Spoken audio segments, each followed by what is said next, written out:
You know, it's funny how the smallest things in life can sometimes carry the biggest surprises. Like the dime, just 10 cents, right? But today, we're looking at two very specific dimes that are anything but ordinary. These aren't your everyday pocket change, they're coins that have stunned collectors, turned up in the most unexpected places, and in a couple of cases, sparked a bidding war or two. First up, let's talk about a coin that's barely old enough to rent a car, yet can be worth thousands if you've got the right one tucked away in a drawer somewhere, the 1999 Roosevelt dime. At first glance, the 1999 Roosevelt dime doesn't raise any eyebrows. It looks just like every other dime you've handled over the years: Franklin D. Roosevelt on the obverse, torch with an olive branch and oak on the reverse, clad in a copper-nickel sandwich like most modern coinage.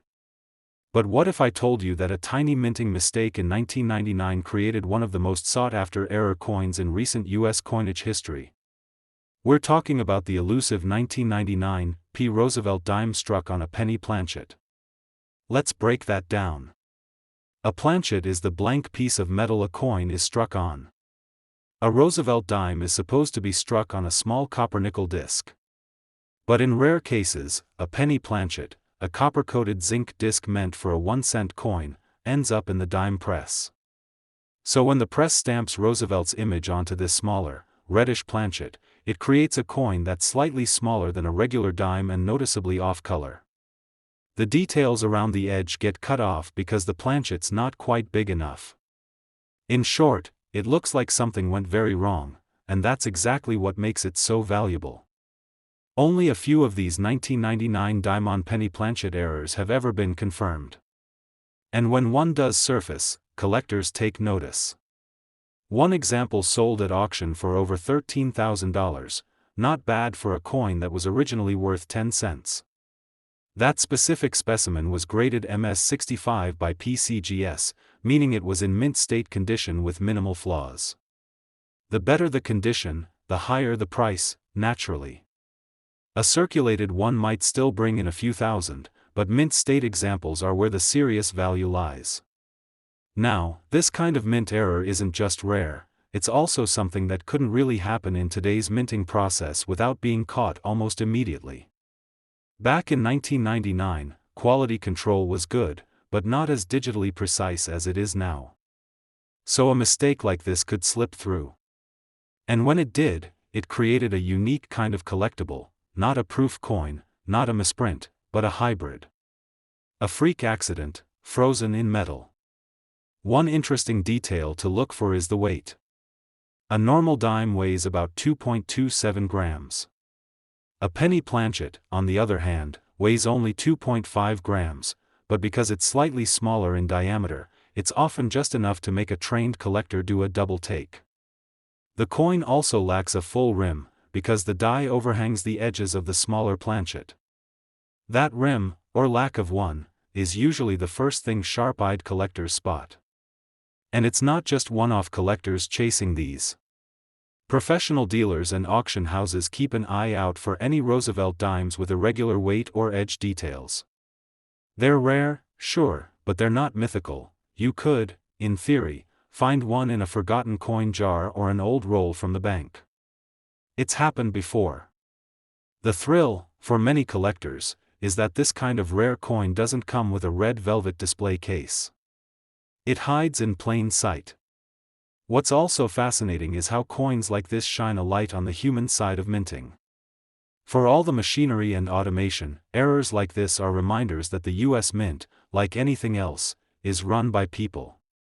People load the wrong blanks, presses hiccup, and before you know it, accidentally, a piece of numismatic history is born. So next time you're sorting through old coins or cashing in your change, keep your eyes peeled. That reddish-looking dime might just be the mistake that makes your day. And if it's a 1999, and it looks a little off, don't spend it. Get it weighed, get it graded, and then see where it takes you. Alright, now that we've explored the strange and valuable world of the 1999 era dime, let's rewind the clock to a very different era, one where bicentennial fever swept the country, and even our pocket change got a patriotic makeover. In 1976, America was in full celebration mode. The bicentennial was everywhere, on TV, in parades, even in coinage. You probably remember the special quarters, half dollars, and dollar coins with their commemorative designs. But what many people don't realize is that while dimes didn't get an official bicentennial redesign, something extremely rare and valuable did happen in 1976 that's got serious collectors hunting: the 1976 Noes Roosevelt dime. Let's start with the basics. Most dimes in 1976 were struck at the Philadelphia and Denver mints for general circulation, and a limited number were struck at the San Francisco Mint as part of proof sets. Proof coins are those highly polished, mirror-like examples made especially for collectors. Normally, every proof coin from San Francisco carries a small S mint mark just to the right of Roosevelt's neck. That little letter tells you it came from the San Francisco Mint. But a few dimes from 1976 somehow left the San Francisco Mint with no mint mark at all. Now, that might sound minor, but in the world of proof coins, that's a huge deal. It meant the coin skipped a crucial step in the minting process: either the die wasn't properly punched with the S, or someone forgot to swap out the working die with a properly marked one. And when you're dealing with proof coins, where every detail is usually flawless, that's a glaring omission. Only two confirmed examples of the 1976 Noes proof Roosevelt dime are known to exist. Just two. Think about that. Out of millions of coins struck, only a couple without mint marks ever made it out into the world. In 2002, one of these Noes proof dimes sold at auction for $38,000. Since then, values have only climbed. If another specimen surfaced today, particularly in pristine PR69 or PR70 condition, it wouldn't be shocking to see it break the six-figure mark. The rarity alone would guarantee a bidding war. And here's the kicker: because these were originally part of proof sets sold to collectors, it's entirely possible there are still a few out there, forgotten in original government packaging, waiting to be rediscovered. So how do you spot one? It starts with the mirror-like finish typical of proof coins: bright, sharp, and almost glassy in appearance. Then you check for the absence of the mint mark. If there's no S near Roosevelt's neck and the coin clearly has that deep, glossy proof strike, you might be holding something very special. It's important not to confuse it with regular dimes from Philadelphia, which also lack a mint mark. The difference lies in the coin's finish. A circulation coin from Philly will look duller, flatter, and far less detailed than a proof.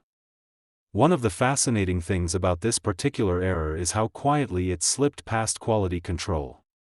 In the controlled environment of proof production, errors like this are incredibly rare.